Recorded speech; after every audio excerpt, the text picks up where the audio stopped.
Images like this raise an important question that I often get asked, which is, are there some conflicts or some sets of differences that just aren't susceptible to mediation?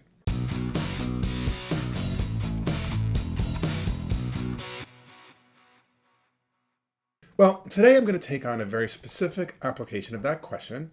Specifically, can the abortion debate in the United States be mediated? So let me start by saying that many negotiation and mediation experts would probably say that the abortion issue is not one that is particularly appropriate for mediation. So why is that? Well, let's first remind you of what mediation is. Mediation is a process by which a neutral third party helps two or more parties in a conflict work to resolve their differences in some amicable way. And in mediation, the parties who come to the table have to do that voluntarily, and they have to have some openness to compromise. And so many in the mediation field would say that abortion simply is not an issue that is really amenable to mediation because people's views on abortion tend to be connected to really deeply held values and beliefs and worldviews. And deeply held commitments and values often are not susceptible to compromise. They're not susceptible to coming in the middle in some way. And so it can be much harder to mediate conflicting worldviews than it is to mediate lots of other differences and disputes. Moreover, a question might be, even if mediation were possible, who would the parties be who would come together for this mediation? I mean, you can't just bring together all the pro-choice people and all the pro-life people and bring them into a room and mediate. So I'm going to argue that opposing sides of the abortion issue in this country could actually benefit from a mediation process and could do so without compromising their foundational values and beliefs. So stick with me here as I unpack this. So first, let me start with an operating premise. Some of you may agree with me on this and some of you may not, but this is an important operating premise for the rest of my argument. And it's as follows. I am going to accept as true the following. First, the sincere belief of pro-choice persons when they say that their most important and compelling interest is in defending the autonomy of a woman to make her own decisions about whether to bear a child. That is, that a pro-choice person genuinely believes that in order to treat a woman with equal dignity and humanity, we must acknowledge and respond to her own fundamental right to make choices around her reproductive decisions, full stop. Second, important to my premise, is that I'm going to accept as true the following sincere belief. That is that pro-life people truly believe that a human life begins at the moment of conception and therefore is deserving of protection from the state as if it were a full human life. Now, I totally appreciate that there are people on both sides of this issue who actually use these beliefs as a political platform, as a way to raise money, as a way to put fear into other people, etc., etc. But for the purpose of this conversation, I am going to believe the honest, true belief of people on both of these sides. And I believe there are at least some people on both sides who really believe this. So, with that being said, right, the belief around protecting the autonomy of a woman to make her own decisions about childbirth and raising and rearing a family, and the belief of a pro-life person around the importance of protecting unborn life, I would actually say around those beliefs, there is no opportunity for a mediated agreement. Those are foundational and they conflict with each other.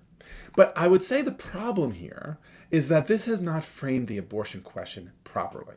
And it's a mistake that many in conflict make, which is that we're framing the issue too narrowly. What really good mediators do, though, is that they expand the set of issues more broadly.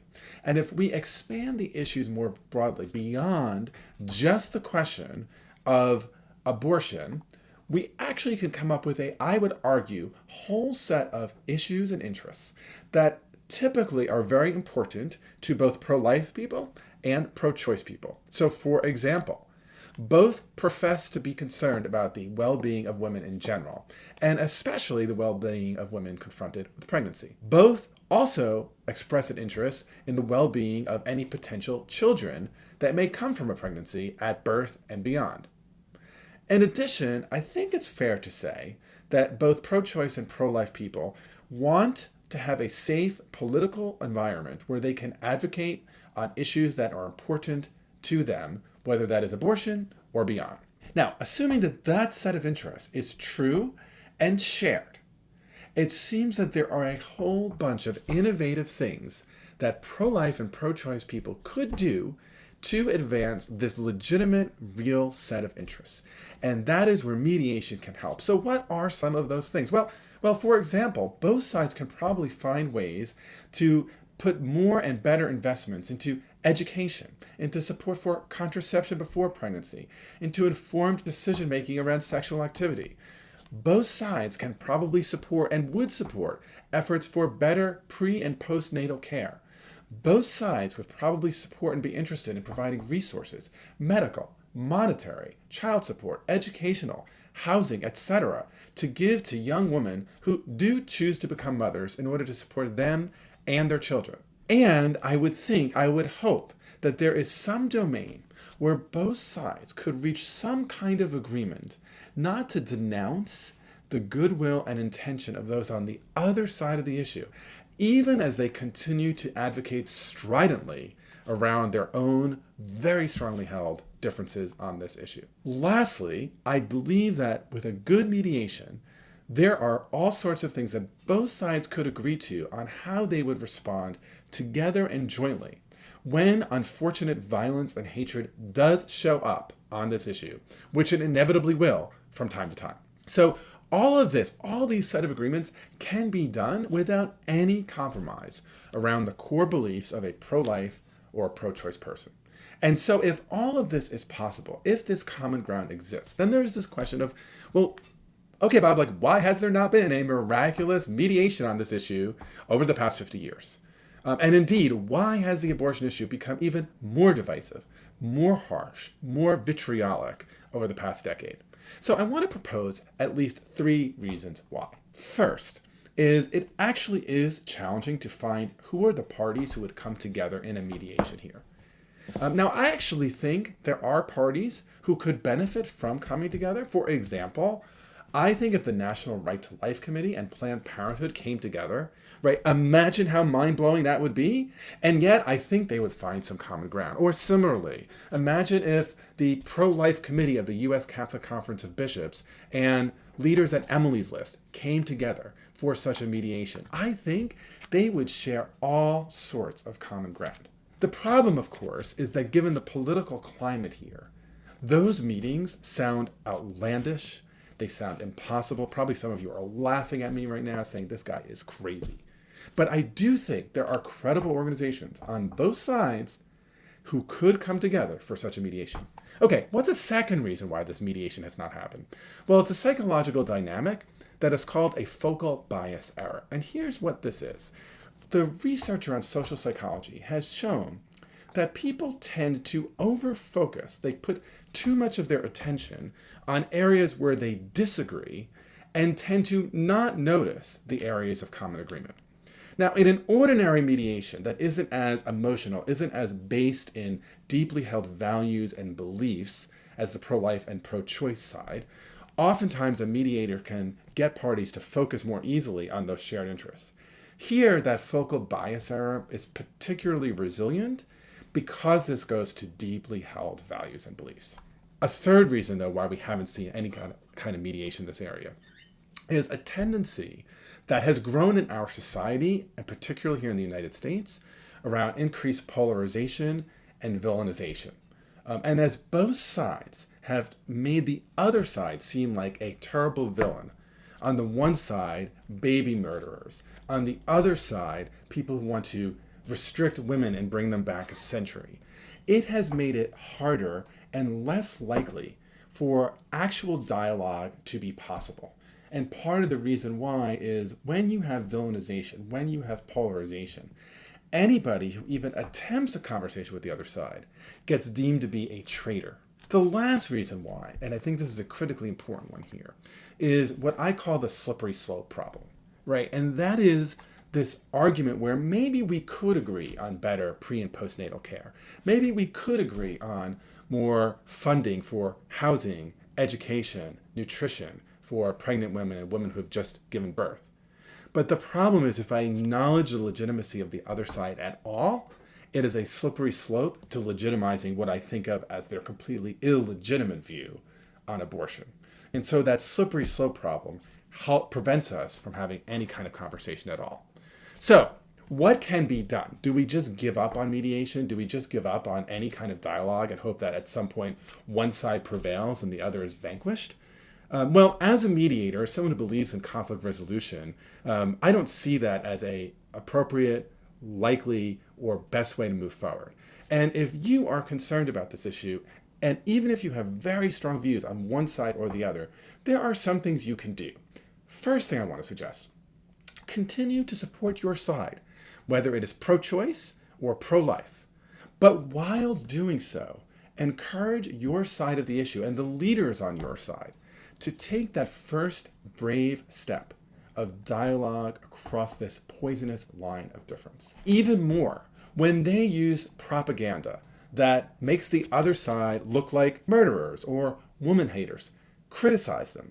Tell them you do not appreciate that you care about what they're advocating for, but you don't approve of the way they're doing it. Second, do what you can to lower the volume. So absolutely hold on to your views on this issue. They matter, and I am not suggesting you water them down. But I am suggesting doing all you can to avoid incendiary rhetoric. And when you hear incendiary rhetoric from others, don't amplify it. So maybe that means don't retweet or don't like. Or if you're in an environment where you hear incendiary rhetoric, whether it is on your side or on the other side, do what you can to actively listen. Acknowledge the emotion that's there. Acknowledge the depth of passion and frustration. But do that without adding to it. Maybe then ask a curious question. Maybe then sit in silence. But whatever you can to lower the volume. And third, and this one I think can be really hard, get to know someone on the other side of the issue. Now, most of us probably do know someone on the other side of the issue, but we avoid conversations on this topic. And we avoid them because we care about the relationship, because we don't want to get into a fight, and those are good things, right? Fighting usually isn't helpful, and caring about relationships is. On the other hand, that exercise of curiosity, that exercise of listening, helps soften the very unidimensional, often highly caricatured opinion we have of the other person. And it softens their view of us. So let me be honest here, right? Do I think there's going to be a mediation between pro-choice and pro-life forces in the abortion debate in America anytime soon? Sadly, I do not. The rhetoric calling all sides to the ramparts, the stridency, the increased and pitched polarization on this issue make my hopes for a mediation very unlikely. But let me say this. It is my work and my passion to bring folks together who have very deeply held differences. And it is my belief that the differences between us, even around some of these most core beliefs and issues in our society, are real, but they are not beyond some bridging. And so we really do need courageous leaders. We need courageous individuals who will take that risk of interacting with the other side, even as they hold tenaciously to their views. And I really believe there is value to be mined in these experiences. So I want to encourage you to give it a try. Even if you can't do it on abortion, do it on some issue that matters to you. I hope you found some of this compelling, intriguing, maybe even a little hard or challenging to hear. And if you did, I hope you will like this, that you will ring the bell, and I'd be super grateful if you'd subscribe to my channel. So if you want to hear more about people with very different views, that is, the members of the Supreme Court, actually negotiate their differences around very close quarters, please stay tuned and watch the next video. I'm Bob Bordone. Thanks so much for watching, and let's keep negotiating together. Okay, you know you want to hear about the real secret to Supreme Court decision making. Keep watching. You know that the best way to spend your day is to just keep watching these videos.